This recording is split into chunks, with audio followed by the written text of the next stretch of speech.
الان بچه های خوب یوتیوب فارس امروز اومدیم بهترین انیمه های سال رو ببینیم. البته سال نه، خب لایک و سابو بزن ببین و رتبه بندی میشن قطعا دیگه.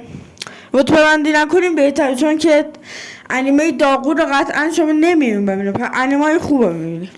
انیمه مورد علاقه‌ام که من قطعا باش جق میزنم و دیگه تست سومم رفته بالا، انیمه فرزندان خانواده شیونجی که ریکا شیونجی اولمبه سفت می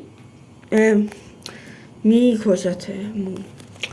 انیمه بعدی اتک تایتان هست. میکاسو قطعا کوچیکه ولی ظاهر لامصب، حتی اونایی هم که انیمه بعدی یکم چیز میشه. جوجوتسو کایسنه با انیمش کار نداریم ولی حالا دیگه نوباواست که من قطعا با جق شدید زدم، یعنی یه عکسی که سانسور شده است کوچیکه چه ببین بذار یه قصد از جوجوتسو کایسن بعد بیارم پشمات میریزه اقا گنده است. بعدی که حالا این یه عکس دیگه چه برای آوردم دیگه. بعدی اینه که قطعا خوشحالتون میکنه و یه کار میکنه که شاد و شنگول و دیگه بزنه بالا چیز کنه.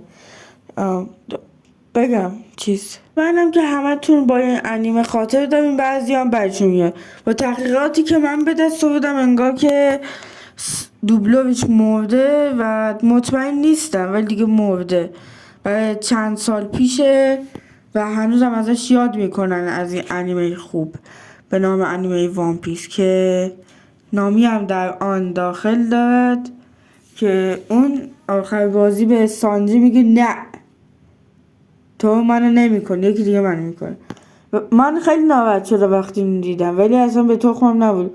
گفت اومدم سینه سفر کردم گفتم این همه انیمه خوب، حالا چرا وان پیس، این همه فرزندان خانواده شیونجی، این همه داف. خب ویدیو تموم شد بچه، امیدوارم از این ویدیو خوشتون اومده باشه. لایک و سابسکرایب رو بزنین، نظرتون در این ویدیوی من بگین، کامنت بذارید و تا ویدیوهای بعدی خدا.